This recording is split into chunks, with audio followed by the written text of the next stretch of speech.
एक जंगल में एक ही तालाब था जिससे सभी पशु पक्षी पानी पीते थे। गर्मियों का मौसम था और लंबे समय से बारिश ना होने के कारण उस तालाब का पानी भी सूखने लगा था।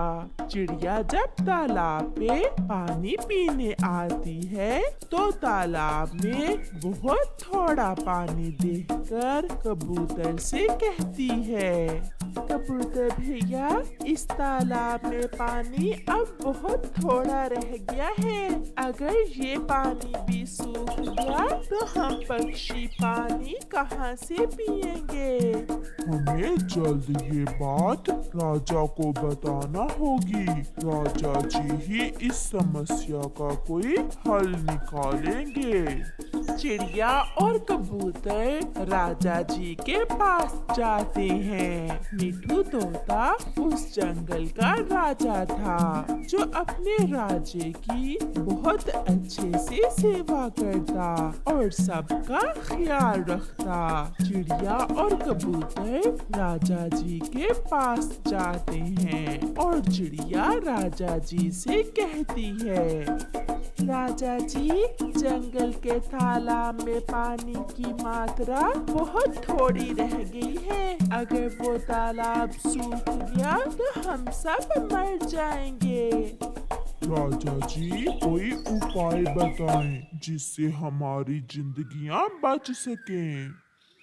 राजा जी पक्षियों की बात बहुत ध्यान से सुनता है और फिर अपने एक संतरी से कहता है, संतरी, जाओ और जंगल के सभी पक्षियों को मेरा आदेश दो कि सभी पक्षी मेरे पास आए। तालाब में सूखते हुए पानी पर अपनी अपनी सलाह दें। संतरी चला जाता है और पूरे जंगल में ऐलान करता है, जंगल के पक्षियों, सुनो, राजा जी का आदेश है कि सब पक्षी राजा जी के पास आए। राजा जी ने कोई सलाह करनी है। सुनो सुनो। ऐसे संतरी पूरे जंगल में ऐलान कर देता है। राजा का आदेश सुनकर सारे पक्षी मिठू राजा के पास चले जाते हैं। मैंने आप सबको बुलाया है कि तालाब का पानी सूख रहा है। सब अपनी अपनी सलाह दें कि अब जंगल के पक्षी कैसे सुरक्षित रह सकते हैं। राजा जी, हम दूसरे जंगल भी तो जा सकते हैं। नहीं नहीं राजा जी, दूसरे जंगल में जाकर हम रहेंगे कहाँ? वहाँ तो हमारे घर भी नहीं होंगे। राजा जी सारे पक्षियों के उपाय सुनता है। फिर कालू कौवा कहता है, राजा जी, अभी तालाब में थोड़ा बहुत पानी है। हम सब पक्षी मिलकर इस तालाब को पहले से गहरा और बड़ा कर लेते हैं और फिर जब बारिश होगी तो इस तालाब में पानी ज्यादा मात्रा में जमा हो जाएगा। ऐसे हमें कभी भी पानी की समस्या नहीं होगी। मिठू राजा को कौवे की सलाह पसंद आती है। हाँ, कालू कौवे की बात ठीक है। आज ही से तालाब को बड़ा करने का काम शुरू किया जाए और इस काम में सारे पक्षी हिस्सा लेंगे।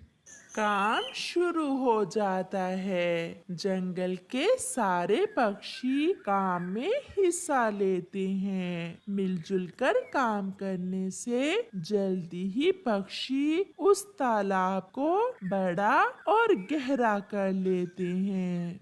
ऐसे ही कुछ दिन गुजर जाते हैं और फिर एक शाम आसमान पर गहरे बादल छा जाते हैं। बादल गरजता है और तेज बारिश शुरू हो जाती है। सब पक्षी, पेड़ और पौधे बहुत खुश थे। कबूतर भैया, अब बारिश का पानी तालाब में जमा हो जाएगा और बारिश के बाद हमें कई दिन तक पानी की समस्या नहीं रहेगी। कालू कौवे का उपाय काम कर गया। मैं देखकर आ रहा हूँ। सारा पानी बहता हुआ बड़े तालाब में जा रहा है। जल्द ही वो तालाब भर जाएगा। बारिश रुक जाती है और पक्षी तालाब पर जाकर देखते हैं। तालाब में इतना ज्यादा पानी देखकर सब बहुत खुश थे। देखा पक्षियों, मैं तुम सबसे सियाना हूँ और बड़ा भी। तुम सब मेरी बात माना करो, जैसे राजा जी ने मेरी सलाह पसंद की।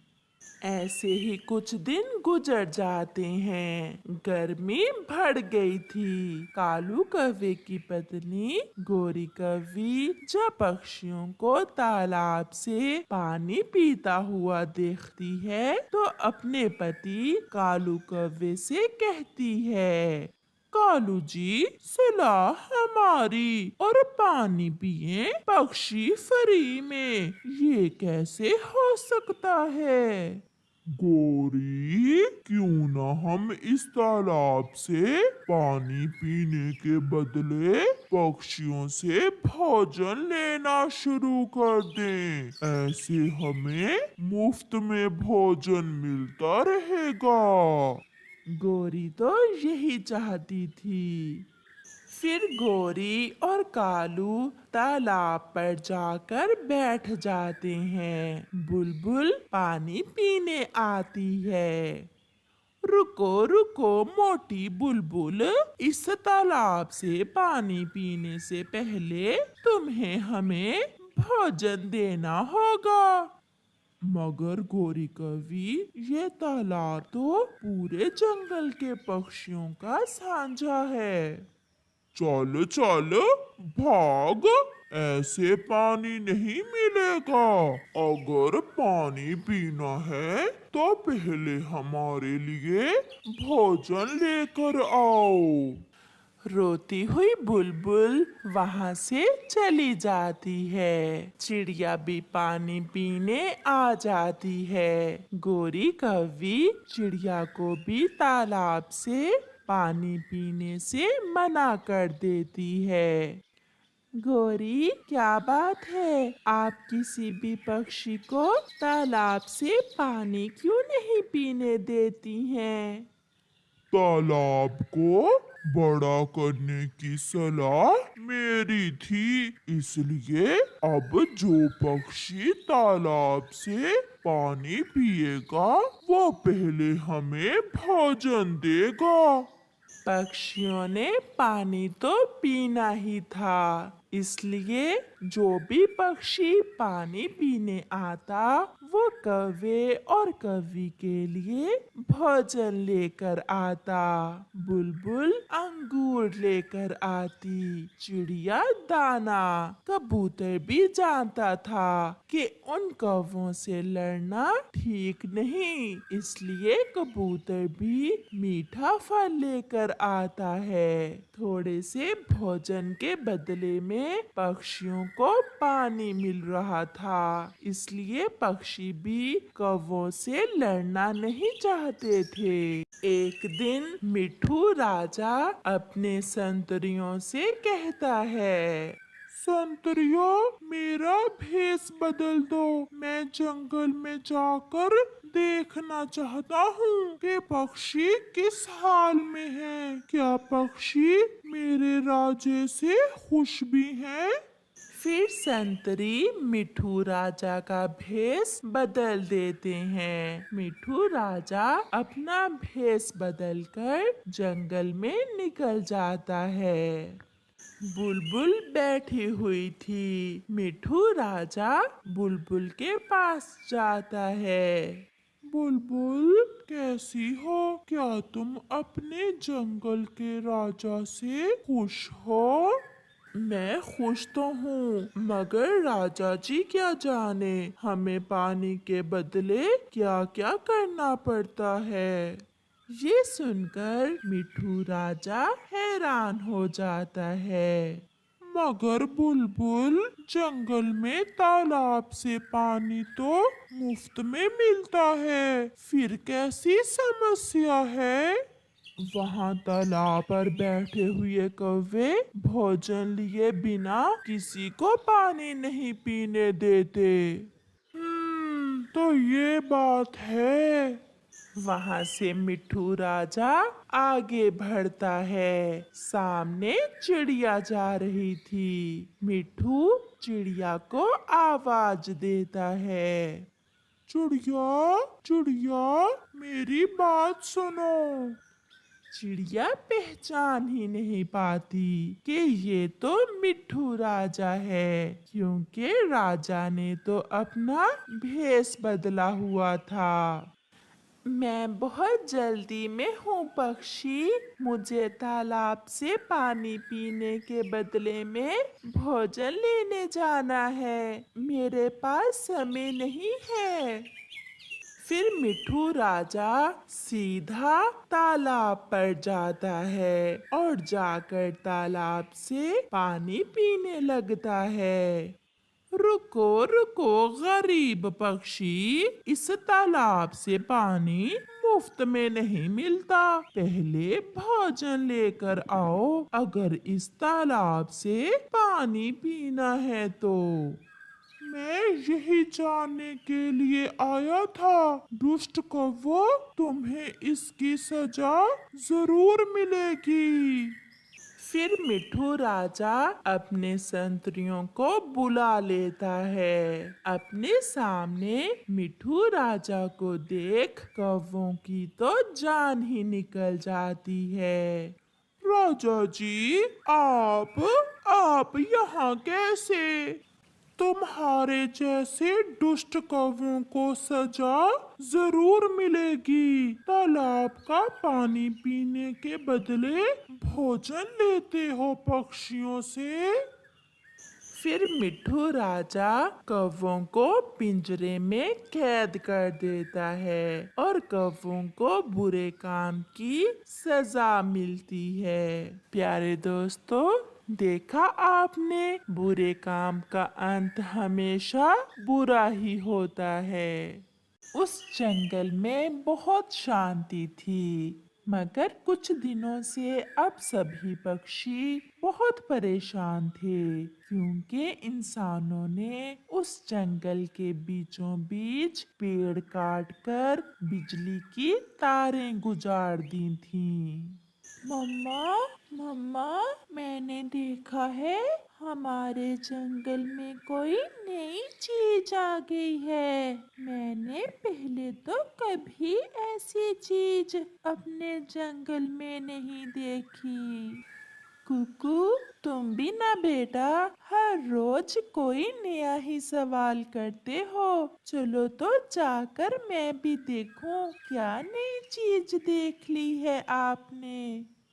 फिर कुकू अपनी मम्मा को साथ लेकर बिजली की उन तारों की तरफ चला जाता है। ये देखे मम्मा, मैं कोई झूठ बोल रहा था। अब आप बताएं, आपने पहले कोई ऐसी चीज देखी है? हाँ, ये तो सच में बहुत अजीब चीज है। मैंने भी पहले ऐसा कुछ नहीं देखा। चलो जल्दी से कबूतर और तोते को जाकर बताते हैं। फिर वो दोनों माँ बेटा कबूतर और तोते के पास जाते हैं। वो लंबी लंबी रस्सियां और लोहे के बड़े बड़े पेड़ न जाने क्यों लगा दिए हैं इंसानों ने हमारे जंगल में। बेहतर यही है कि हम उन चीजों के बारे में किसी इंसान से ही जानकारी लेते हैं। अगर सच में वो लोहे के पेड़ हैं, तो फिर हम उन लोहे के पेड़ों पर ही अपने घर बना लेंगे। हाँ, हम ऐसा ही करते हैं। मगर हम किसी इंसान के पास जाएं ये सब पूछने? आजकल तो हर इंसान के पास बंदूक है। अगर किसी इंसान ने हमें देखकर बंदूक चला दी तो फिर? किसान की पत्नी, हम किसान की पत्नी के पास जाते हैं। उसने हमेशा हमारी मदद की है और वो ही हमें इन बड़ी और लंबी लंबी रस्सियों के बारे में बताएगी कि ये क्या चीज है। कुकू बेटा, आप घर जाएं, हम अभी थोड़ी देर में लौट कर आते हैं। फिर वो सब दोस्त जंगल के पास इंसानों की बस्ती की तरफ चले जाते हैं। किसान की पत्नी धूप में बैठी हुई अपना काम कर रही थी। चिड़िया, कबूतर और तोता भी पास जाकर बैठ जाते हैं। पक्षियों, क्या बात है? क्या भूखे हो? नहीं माँ जी, हम आपसे एक जानकारी लेने आए हैं। क्या चिड़िया, आप क्या जानने के लिए इंसानों की बस्ती में आए हैं? माँ जी, कुछ दिन पहले इंसान हमारे जंगल में लंबी लंबी रस्सियाँ लोहे के पेड़ों से बांध आए हैं, जो एक दूसरे से जुड़ी हुई हैं। आप कृपया करके हमें ये बता दें कि वो क्या चीज है। ये सुनकर किसान की पत्नी हंसने लग जाती है। तुम पक्षी भी बहुत सीधे हो। वो रस्सियाँ नहीं है, बल्कि बिजली की तारें हैं। और वो जो बड़े बड़े लोहे के पेड़ आप बता रहे हो, वो बिजली के खंबे हैं। तारें और खम्बे? माँ जी, उनसे इंसान क्या फायदा लेता है? उन तारों से बिजली गुजरती है और वो बड़े खंबे उन बिजली की तारों को सहयोग देने के लिए होते हैं। माँ जी, आप इंसान बिजली से क्या करते हैं? क्या ये बिजली कोई खाने वाली चीज है या फिर कोई पहनने वाली चीज है? किसान की पत्नी तोते और कबूतर की बात सुनकर फिर से हंसने लग जाती है। ना तो बिजली कोई खाने वाली चीज है और ना ही पीने वाली। तो फिर वो क्या चीज है? हमें तो उन तारों में कुछ नजर नहीं आता। हम इंसान बिजली से बहुत सारे काम लेते हैं, जैसे ठंड में हीटर चलाते हैं, गर्मी में पंखे, फ्रिज, एसी सब बिजली से ही तो चलते हैं। अब तो बिजली का इस्तेमाल हर घर में होता है। मोबाइल की बैटरी भी तो बिजली से चार्ज होती है। किसान की पत्नी ने पक्षियों को बहुत अच्छी तरह समझा दिया था कि वो क्या चीज है जो इंसानों ने उनके जंगल में लगाई है। अब हम जाते हैं माँ जी, हम तो ऐसे ही हैरान हो रहे थे। हाँ, मगर पक्षियों, उन बिजली की तारों से आप दूर ही रहना। उनमें जो बिजली होती है वो इंसानों के फायदेमंद होने के साथ साथ बहुत खतरनाक भी होती है। अगर कोई पक्षी तार को छुएगा तो वो वहीं जल जाएगा। मैं तो पहले ही डर रहा था। इन इंसानों ने हमारे लिए एक नई समस्या खड़ी कर दी है। फिर वो सब पक्षी वहां से चले जाते हैं। रात को कुक्कू अपनी माँ के साथ लेटा हुआ था। मम्मा, तो फिर इंसानों की बस्ती से कुछ पता चला कि वो बड़ी बड़ी क्या चीज है? हाँ बेटा, वो लंबी रस्सियाँ नहीं बल्कि बिजली की तारें हैं, और जिन पर वो तारें लगी हुई हैं वो बिजली के खंभे हैं। मम्मा, क्या वो कोई खतरनाक चीज है? हाँ कुकू बेटा, आपने उन बिजली की तारों के पास नहीं जाना, वो बहुत खतरनाक चीज है। फिर दूसरे दिन कुकू जब नदी पर जा रहा था तो गोरी कौवी और उसका बेटा जग्गू बिजली की उन तारों पर बैठे हुए थे। कुकू भी पास में ही एक पेड़ पर जाकर बैठ जाता है। जग्गू, जग्गू, इन तारों पर ना बैठो, इन तारों में बिजली है। मम्मा कहती हैं इनके पास नहीं जाना। तुम्हें क्या पता? मेरी मम्मा तो मुझे इन पर बैठने से मना नहीं करती। तुम भी अपनी मम्मा की तरह डरते हो। हम तो हर रोज इन तारों पर बैठते हैं, हमें तो कुछ भी नहीं होता।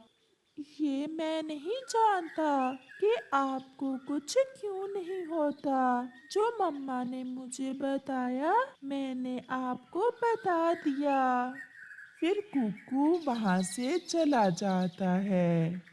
कुकू अपना भोजन ढूंढते ढूंढते एक बाग में चला जाता है। वहाँ उसे कुछ लाल फल नजर आते हैं। ये फल तो बहुत मीठे और स्वादिष्ट होंगे, इनका रंग भी बहुत सुंदर है। फिर कुकू वहाँ से कुछ फल खा लेता है और एक फल अपनी मम्मा के लिए तोड़ लेता है और अपने घर के लिए वापस उड़ता है। कुकू अपना लाल फल लेकर घर वापस जा रहा था कि पीछे से आकर जग्गू कौवा उसका फल छीन लेता है और भागता है। तुमने मेरा फल छीन लिया, रुको, रुको, मैं तुम्हें ऐसा नहीं करने दूंगा। ये फल मैं अपनी मम्मा के लिए लेकर जा रहा हूँ। फिर जग्गू आगे आगे और कुकू उसके पीछे पीछे। जग्गू सीधा जाकर उन बिजली की तारों पर बैठ जाता है, जहाँ दूसरी बिजली की तार पर उसकी मम्मा गोरी कौवी बैठी हुई थी। मेरा फल मुझे वापस करो, ये फल मेरी मम्मा खाएगी। अच्छा, फल लेना है तो आकर यहाँ मेरे पास ले लो।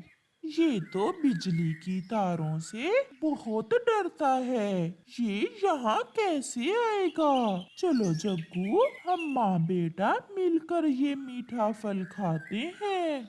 फिर जैसे ही जग्गू वो मीठा लाल फल अपनी मम्मा को देता है, सनक शार्प होने के कारण एक जोरदार धमाका होता है और वो दोनों माँ बेटा नीचे जमीन पर गिर जाते हैं। आग की चिंगारियां दूर दूर तक जाती हैं।